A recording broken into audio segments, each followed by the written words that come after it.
नमस्ते दर्शक मित्रों, मेरी YouTube चैनल पवित्र गाथा में आप सबका हार्दिक स्वागत है। जगन्नाथ मंदिर का पौराणिक इतिहास और कथा। माना जाता है कि भगवान विष्णु जब चारों धामों पर बसे अपने धामों की यात्रा पर जाते हैं, तो हिमालय की ऊंची चोटियों पर बने अपने धाम बद्रीनाथ में स्नान करते हैं। पश्चिम में गुजरात के द्वारिका में वस्त्र पहनते हैं, पुरी में भोजन करते हैं और दक्षिण में रामेश्वरम में विश्राम करते हैं। द्वापर के बाद भगवान कृष्ण पुरी में निवास करने लगे और बन गए जग के नाथ अर्थात जगन्नाथ। पुरी का जगन्नाथ धाम 4 धामों में से एक है। यहाँ भगवान जगन्नाथ बड़े भाई बलभद्र और बहन सुभद्रा के साथ विराजते हैं। हिंदुओं की प्राचीन और पवित्र 7 नगरियों में पुरी उड़ीसा राज्य के समुद्री तट पर बसा है। जगन्नाथ मंदिर विष्णु के 8वें अवतार श्री कृष्ण को समर्पित है। भारत के पूर्व में बंगाल की खाड़ी के पूर्वी छोर पर बसी पवित्र नगरी पुरी, उड़ीसा की राजधानी भुवनेश्वर से थोड़ी दूरी पर है। आज का उड़ीसा प्राचीन काल में उत्कल प्रदेश के नाम से जाना जाता था। यहाँ देश की समृद्ध बंदरगाहें थीं, जहाँ जावा, सुमात्रा, इंडोनेशिया, थाईलैंड और अन्य कई देशों का इन्हीं बंदरगाह के रास्ते व्यापार होता था। पुराणों में इसे धरती का वैकुंठ कहा गया है। ये भगवान विष्णु के 4 धामों में से एक है। इसे श्री क्षेत्र, श्री पुरुषोत्तम क्षेत्र, शाक्त क्षेत्र, नीलांचल, नीलगिरी और श्री जगन्नाथपुरी भी कहते हैं। यहाँ लक्ष्मीपति विष्णु ने तरह तरह की लीलाएं की थीं। ब्रह्मा और स्कंद पुराण के अनुसार यहाँ भगवान विष्णु पुरुषोत्तम नीलमाधव के रूप में अवतरित हुए और सबर जनजाति के परम पूज्य देवता बन गए। सबर जनजाति के देवता होने के कारण यहाँ भगवान जगन्नाथ का रूप कबीलाई देवताओं की तरह है। पहले कबीले के लोग अपने देवताओं की मूर्तियों को काष्ठ से बनाते थे। जगन्नाथ मंदिर में सबर जनजाति के पुजारियों के अलावा ब्राह्मण पुजारी भी हैं। ज्येष्ठ पूर्णिमा से आषाढ़ पूर्णिमा तक सबर जाति के दैतापति जगन्नाथ जी की सारी रीतियां करते हैं। पुराण के अनुसार नीलगिरी में पुरुषोत्तम हरि की पूजा की जाती है। पुरुषोत्तम हरि को यहाँ भगवान राम का रूप माना गया है। सबसे प्राचीन मत्स्य पुराण में लिखा है कि पुरुषोत्तम क्षेत्र की देवी विमला है और यहाँ उनकी पूजा होती है।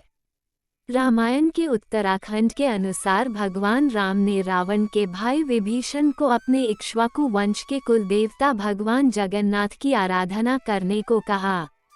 आज भी पुरी के श्री मंदिर में विभीषण वंदापना की परंपरा कायम है। स्कंद पुराण में पुरी धाम का भौगोलिक वर्णन मिलता है। स्कंद पुराण के अनुसार पुरी एक दक्षिणवर्ती शंख की तरह है और यह 5 कोस यानी 16 किलोमीटर क्षेत्र में फैला है। माना जाता है कि इसका लगभग 2 कोस क्षेत्र बंगाल की खाड़ी में डूब चुका है। इसका उदर है समुद्र की सुनहरी रेत जिसे महोदधि का पवित्र जल धोता रहता है। सिर वाला क्षेत्र पश्चिम दिशा में है जिसकी रक्षा महादेव करते हैं। शंख के दूसरे घेरे में शिव का दूसरा रूप ब्रह्म कपाल मोचन विराजमान है। माना जाता है कि भगवान ब्रह्मा का एक सिर महादेव की हथेली से चिपक गया था और वो यहीं आकर गिरा था, तभी से यहाँ पर महादेव की ब्रह्म रूप में पूजा करते हैं। शंख के तीसरे वृत्त में मां विमला और नाभि स्थल में भगवान जगन्नाथ रथ सिंहासन पर विराजमान है। मंदिर का इतिहास। इस मंदिर का सबसे पहला प्रमाण महाभारत के वन पर्व में मिलता है। कहा जाता है कि सबसे पहले सबर आदिवासी विश्ववसु ने नीलमाधव के रूप में इनकी पूजा की थी। आज भी पुरी के मंदिरों में कई सेवक हैं जिन्हें दैतापति के नाम से जाना जाता है।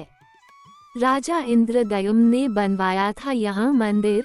राजा इंद्रद्युम्न मालवा का राजा था जिनके पिता का नाम भारत और माता सुमति था। राजा इंद्रद्युम्न को सपने में हुए थे जगन्नाथ के दर्शन।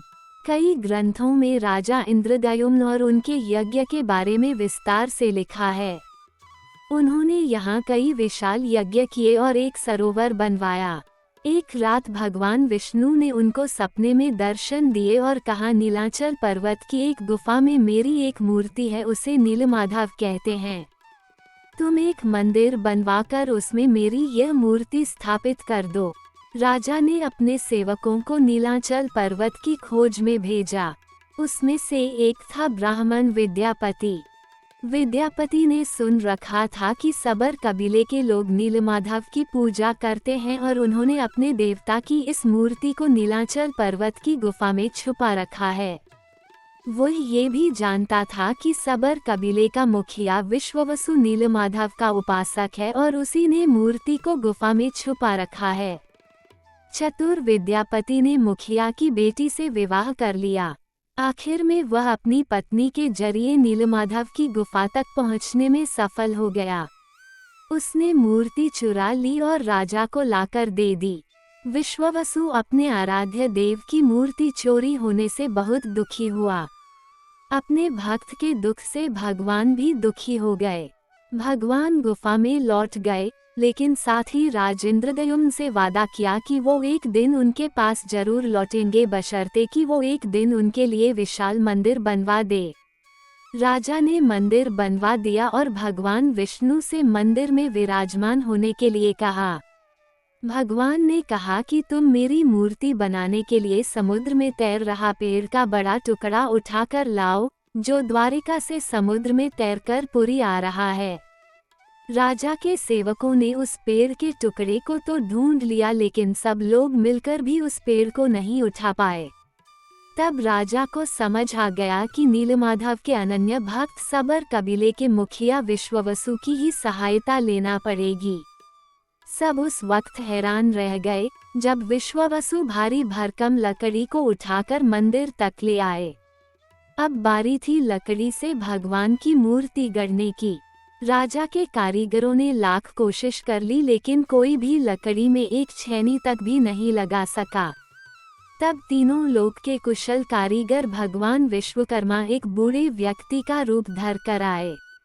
उन्होंने राजा को कहा कि वे नीलमाधव की मूर्ति बना सकते हैं, लेकिन साथ ही उन्होंने अपनी शर्त भी रखी कि वे 21 दिन में मूर्ति बनाएंगे और अकेले में बनाएंगे।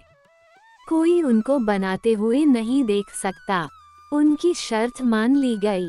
लोगों को आरी, छानी, हथौड़ी की आवाजें आती रहीं। राजा इंद्रद्युम्न की रानी गुंडिचा अपने को रोक नहीं पाई।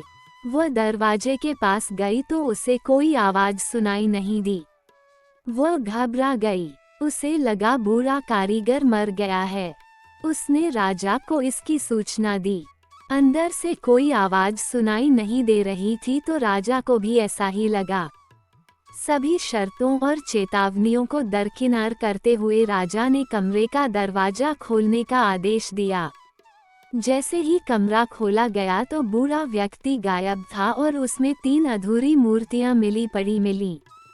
भगवान नीलमाधव और उनके भाई के छोटे छोटे हाथ बने थे, लेकिन उनकी टांगें नहीं, जबकि सुभद्रा के हाथ पांव बनाए ही नहीं गए थे। राजा ने इसे भगवान की इच्छा मानकर इन्हीं अधूरी मूर्तियों को स्थापित कर दिया। तब से लेकर आज तक तीनों भाई बहन इसी रूप में विद्यमान हैं।